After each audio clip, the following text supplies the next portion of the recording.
c'est un art de vivre. Et donne-lui sa beauté, c'est pas serrer la ceinture, pas du tout. C'est-à-dire que c'est générateur de satisfaction. Nous sommes dans une société qui, malgré l'abondance pour certains, eh bien, ne donne pas le bonheur. Parce qu'il n'y a qu'une chose qu'on ne peut pas acheter. L'argent peut tout acheter, sauf la joie. Heureusement. Parce que là, j'en voudrais à Dieu, vraiment. Même la joie, tu la laisses acheter. Comment? C'est pas possible. Bon, eh ben, je vois des gens heureux, joyeux, pour qui chaque jour est un jour de lumière, et ils sont à peine dans la survie. Et je vois des gens tristes, malheureux, on prend des drogues pour essayer d'avoir l'air quand même un peu, c'est tragique. Donc ça veut dire que l'argent a ses limites et qu'il faut aller vers quelque chose qui nous transforme et à travers cette sobriété, à travers la simplicité, nous pouvons créer de la satisfaction. Et le quatrième élément qui me concerne, en tout cas dans ma vision personnelle, c'est que le monde est devenu laid, est devenu violent, parce que finalement, nous ne voyons plus que ce monde est sacré, c'est-à-dire que toute créature est sacrée. Et là, il y a une petite anecdote avec laquelle je vais finir. En tout cas, nous sommes en train de nous préparer pour 2012 à créer l'événement. Chaque région va pouvoir mettre en évidence, parallèlement à la campagne électorale, eh bien, on organise des forums pour mettre en évidence que la société civile est en train de préparer le futur. Et que c'est là qu'il est en train de se construire. C'est ce qui me donne le plus d'espoir, c'est que je rencontre énormément de gens qui me disent, bah moi je fais ma maison comme si, je fais ci, et il y a cette recherche, seulement on est tellement dispersé qu'on ne représente pas une force unitaire. Donc du coup on est dilué un peu dans l'espace, alors que si nous arrivions à nous rassembler et à exprimer, parce que en politique nous n'avons pas de tribune. Moi je sais pas, moi la droite, la gauche, chacun fait ce qu'il veut. Moi, je suis pas satisfait ni de droite, ni de gauche, ni de rien du tout. Je ne juge pas les personnes. Mais je dis que la politique n'est pas en phase avec les réalités du monde d'aujourd'hui. Non seulement nationale, hexagonale, mais mondiale. Parce que la politique devrait s'ajuster à l'événement de l'histoire aujourd'hui. Elle ne l'est pas. Elle est condamnée au bulletin blanc qui ne veut rien dire. Donc c'est pas la finalité, c'est pas de rentrer en politique pour dire nous allons créer un parti ou quoi que ce soit, c'est simplement de dire eh bien il y a des aspirations, il y a des gens qui agissent, etc. et ils ne savent pas où l'exprimer, donc nous créons nous-mêmes nos propres tribunes. Et ces tribunes, bah, elles impliqueront tout le monde suite à un manifeste que nous allons publier et qui j'espère aura l'aval de tous ceux qui estimeront que ce manifeste est un manifeste qui exprime ce qu'ils ressentent, leurs désirs, leurs aspirations, et bien puissent agir là où ils sont pour exprimer ce désir et pour mettre en évidence toute cette créativité. Voilà, c'est ce que nous espérons faire.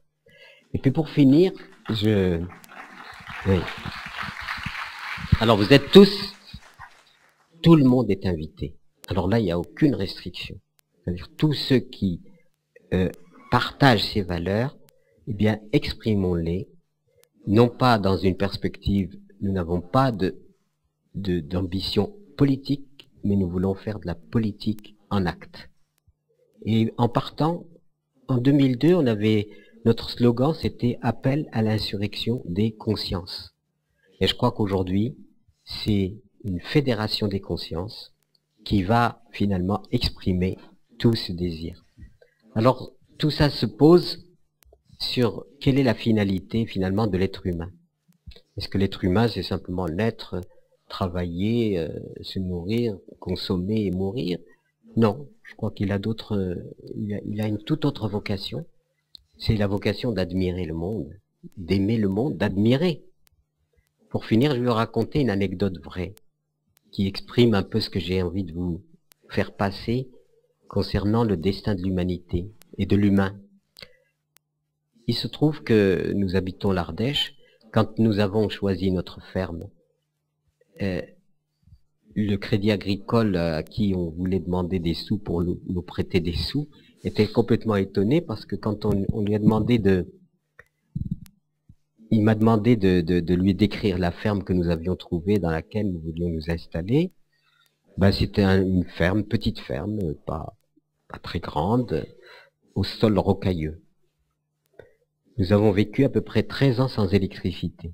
Il n'y a pas d'électricité. À peu près 7 ans avec 30 mètres cubes d'eau. Vous voyez? Et le Crédit Agricole, ils disent, mais non, et le chemin à peine praticable. Il nous dit, mais nous ne voulons pas vous aider à vous suicider. On ne peut pas vous... on ne va pas vous prêter des sous pour que vous creviez de faim et que vous fassiez crever vos enfants.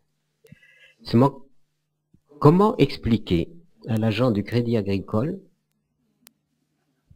d'ailleurs il avait tiré toute une... Il disait, mais vous êtes fou, il a un listing de fermes qui était disponible, une telle, et dont une dans la vallée de l'Eyrieux, 40 hectares, etc. Et puis il me dit, ben voilà, là au moins, vous avez un lieu dans lequel vous allez gagner de l'argent. Et je réponds stupidement, monsieur, ce n'est pas l'argent qui m'intéresse. Il faut jamais dire ça dans un Crédit Agricole. Ce n'est pas que l'argent ne m'intéressait pas, j'avais besoin d'argent comme tout le monde, mais enfin je voulais pas être un gagneur d'argent sans limite, j'ai même pas une vocation à être un gagneur d'argent, un gagneur de ce qui m'est nécessaire pour faire vivre ma famille, mais je vais pas rentrer dans une vocation de gagneur d'argent, c'est tout ce que je voulais dire. Et c'est pour ça qu'on avions choisi, quand je parle de sobriété, je vous assure que ce n'est pas une théorie parmi d'autres, c'est quelque chose que nous nous sommes imposés dès le départ. Restons sobres. Seulement, alors on avait monté un troupeau de chèvres, on a atteint 30 bêtes, on s'est dit, bon, on s'arrête là parce qu'autrement, on va retomber dans le productivisme, etc. Et on ne pourra plus faire de musique, on ne pourra plus faire de littérature, on pourra plus... Comment expliquer toutes ces choses-là dans un monde qui est, dans l'atmosphère d'un monde qui met l'argent comme priorité des priorités? Donc, voilà, comment dire aux préposés, vous savez, on s'installe là parce que le paysage est beau, parce que il y a un silence extraordinaire, parce que l'air est pur, etc. Pour lui, il n'a rien à foutre de ça. Voilà, c'était produire, etc. Et donc cette question-là, aujourd'hui de la vocation de l'être humain, c'est celle-là. Est-ce que nous sommes là simplement pour être déconnectés de la beauté de la vie, ou est-ce que nous sommes là pour jouir de cette beauté de la vie, pour s'épanouir? Alors je vais finir par une anecdote qui est vraie. Donc nous vivons au sud de l'Ardèche. C'est un pays sans être glacial, il est quand même froid. Les hivers, il faut quand même se chauffer. On n'est pas, voilà, on n'est pas préservé du froid. Et imaginez en 61-62, Pierre Rabhi est obligé de se chauffer. Et on a quand même un peu de forêt, et puis aller couper le bois tout seul, c'était pas évident. Parce qu'il y avait très peu de gens les gens ne comprenaient pas du tout ce qu'on était venu faire là. Même les paysans nous disaient, mais qu'est-ce qu'on est foutre ici? Il n'y a plus rien, il n'y a plus rien. Et c'était difficile de leur faire comprendre. Donc il faut couper du bois pour se chauffer. Et puis c'est difficile de le faire tout seul. Et un jour je rencontre quelqu'un, j'étais un bistrot, et j'entends à côté les gens parler, il va couper mon bois, je suis tout seul, etc. Moi, ça tombe pas dans l'oreille d'un sourd, je m'approche de lui, je lui dis moi aussi, est-ce qu'on ne pourrait pas je vais vous aider à couper votre bois, vous venez m'aider à couper le mien, et puis voilà, on passe un accord comme ça de solidarité. Ah, il dit oui, bravo, on va le faire. Alors je passe une semaine chez lui à l'aider à faire son bois, et la semaine suivante, il vient chez moi. C'était un mois de septembre. Et on a travaillé toute la journée. Il n'y avait pas de tronçonneuse à l'époque. En tout cas, si ça existait, c'était pas à notre portée. Donc on travaille toute la journée. Et puis à la fin de la journée, on a un magnifique tas de bois préparé. Je suis tout content et tout heureux. Et la journée s'achève. Je ne sais pas si vous voyez, il y a un moment où il y a presque un silence universel. C'est-à-dire que la transition entre le jour et la nuit passe par un temps de silence. Je ne sais pas si vous avez déjà remarqué ça. Même les oiseaux se taisent, tout se recueille, comme s'il allait se passer je ne sais quoi. Alors il y a un magnifique panorama, un horizon extraordinaire avec toutes les couleurs de l'arc-en-ciel. Et puis sur cet horizon magnifique, descend le soleil qui rougit, tout rouge, et il se trouve que sur ce magnifique panorama, il y avait un magnifique arbre. un arbre qui se découpait comme ça en silhouette. Et moi j'étais là, je disais que c'est beau, enfin j'étais là dans le silence. Et puis mon ami qui était en train de ranger les outils, il est intrigué, et il se dit tiens, qu'est-ce qu'il fait? Il s'approche de moi, et je veux lui faire partager ma joie de voir cette beauté. Et je le prends par la main, et je lui dis, regarde. Il me dit, il y a au moins 10 terres. Et là, voilà. Le choix est là. Comment regardons-nous les choses? Est-ce qu'il faut tout regarder avec convoitise?